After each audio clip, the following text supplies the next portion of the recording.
saya Yuliana Erlinda Ermin dari kelas 2024H Fakultas Ilmu Kesehatan Unika Santo Paulus Rutin. Di sini saya akan menjelaskan penyakit diabetes mellitus. Diabetes mellitus adalah penyakit kronis yang ditandai dengan kadar gula darah atau glukosa yang terlalu tinggi. Kondisi ini juga sering disebut sebagai penyakit gula atau kencing manis. Normalnya, glukosa diserap oleh sel-sel tubuh untuk diubah menjadi energi dengan bantuan hormon insulin sehingga kadarnya dalam darah terkendali. Yang kedua, akibatnya terjadi penumpukan glukosa dalam aliran darah.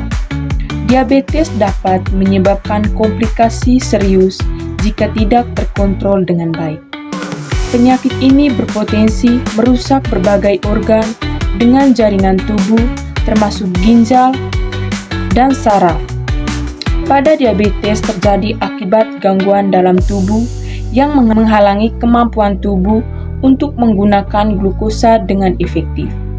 Kondisi ini menyebabkan glukosa dalam darah pada diabetes tipe 1. Gangguan ini terjadi karena sistem kekebalan tubuh yang biasanya melawan virus atau bakteri malah menyerang dan merusak sel-sel penghasil insulin di dalam pankreas.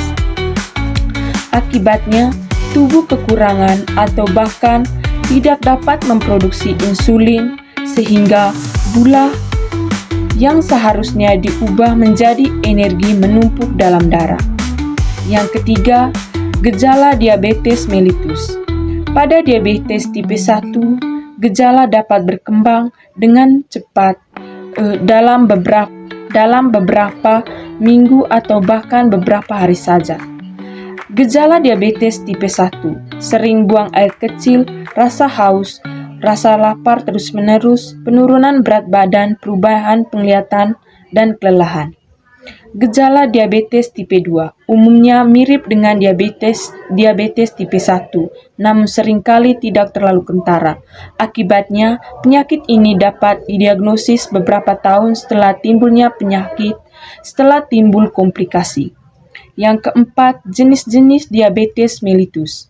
Yang pertama, diabetes tipe 1 adalah gangguan autoimun yang menyebabkan kerusakan sel-sel yang memproduksi hormon insulin di dalam pankreas. Akibatnya, tubuh kekurangan insulin. Kurangnya produksi insulin dapat meningkatkan kadar glukosa darah. Biasanya, gejala penyakit gula ini lebih sering terdeteksi pada usia yang lebih muda, terutama pada anak-anak atau remaja. Yang kedua, diabetes tipe 2 merupakan jenis yang paling umum terjadi, sering dialami orang dewasa terutama yang berumur di atas 30 tahun. Penyebab dasarnya berkaitan dengan gaya hidup tidak sehat. Hal ini memicu sejumlah kondisi yang menyebabkan tubuh tidak cukup memproduksi insulin dan tidak mampu merespon insulin dengan baik. Yang ketiga adalah jenis penyakit gula yang terjadi pada masa kehamilan. Dengan penanganan yang tepat, kondisi ini bisa hilang setelah melahirkan. Namun, seorang yang mengalami penyakit gula semasa kehamilan berisiko tinggi mengalami diabetes tipe 2 di kemudian hari. Yang kelima, penyebab dan faktor risiko. Penyebab dan faktor risiko. Penyebab diabetes mellitus bervariasi tergantung pada jenisnya. Beberapa faktor risiko yang dapat meningkatkan kemungkinan seseorang terkena diabetes mellitus antara lain yang pertama, obesitas. Obesitas adalah kelebihan berat badan merupakan faktor risiko utama untuk diabetes tipe 2. Yang kedua, kurangnya aktivitas fisik. Gaya hidup yang berkontribusi pada resistensi insulin. Yang ketiga, riwayat keluarga. Memiliki anggota keluarga dengan diabetes meningkatkan risiko. Yang keempat, usia. Risiko diabetes meningkat seiring bertambahnya usia. Yang kelima, pola makan tidak sehat, seperti konsumsi tinggi gula dan rendah serat. Yang keenam, cara pencegahan diabetes mellitus. Yang pertama, tingkatkan konsumsi sayur dan buah. Penambahan konsumsi sayur dan buah sebanyak 56 gram dapat menurunkan risiko diabetes banyak 25%.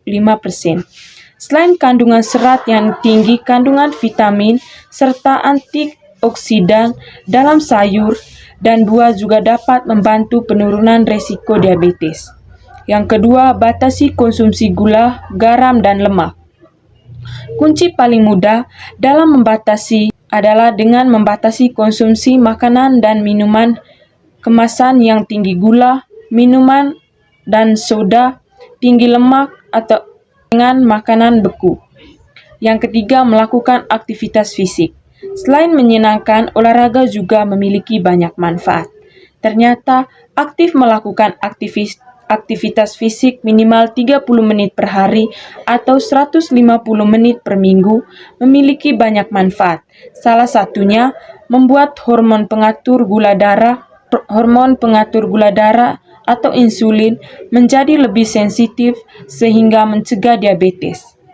Manfaat lainnya adalah sebagai berikut: menjaga berat badan ideal, membuat perasaan lebih bahagia, kualitas tidur lebih baik, membantu mengatur tekanan darah. Yang terakhir, kesimpulan. Diabetes mellitus adalah penyakit kronis yang memerlukan pengolahan jangka panjang dan perubahan gaya hidup. Pengolahan yang baik melalui pola makan sehat, aktivitas fisik teratur, serta menghindari faktor risiko seperti rokok, alkohol yang sangat penting.